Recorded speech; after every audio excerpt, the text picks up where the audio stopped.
Well, when Alan Greenspan retired, within that first month, I went to visit him in his Spartan office downtown D.C. And it was for the purpose was to ask him to be the lead spokesman to promote the fair tax across the country. He had his reasons not to do that, and one of them was not to step on the voice of Ben Bernanke. But as we talked it through, I asked him to challenge me on every component of the fair tax. And we went down through it piece by piece. And I walked down through what the fair tax does. It eliminates corporate income tax, personal income tax, interest income, dividend income, capital gains income tax. It ends the payroll tax. It makes everybody a taxpayer and untaxes the poor up to the poverty level. It does all of those things. And as I talked through that and I asked him to challenge me, he said, well, you left out a couple of things. The fair tax also provides an incentive for savings and investment.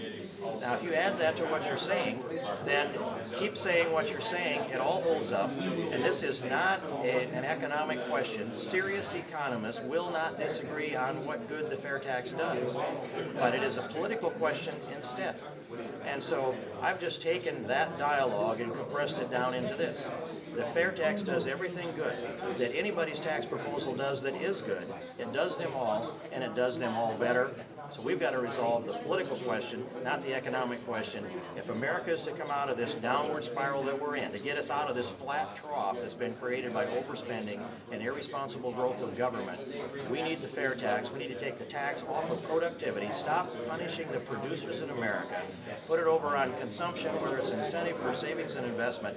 Let people earn all they can earn, save all they want to save, invest all they want to invest, create as many jobs as they like without the punishment on our productivity, and then roll the tax over on consumption.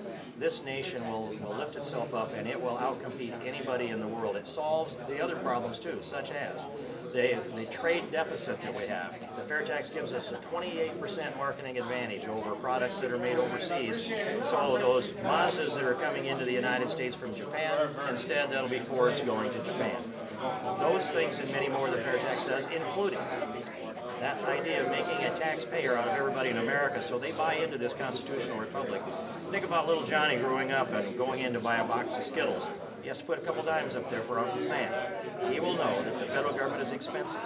And every single transaction for millions of kids growing up, billions of transactions, reinforces the idea that government is too big, it's too expensive, and they're paying for it every day. That means we raise generations of conservatives. They demand less from government.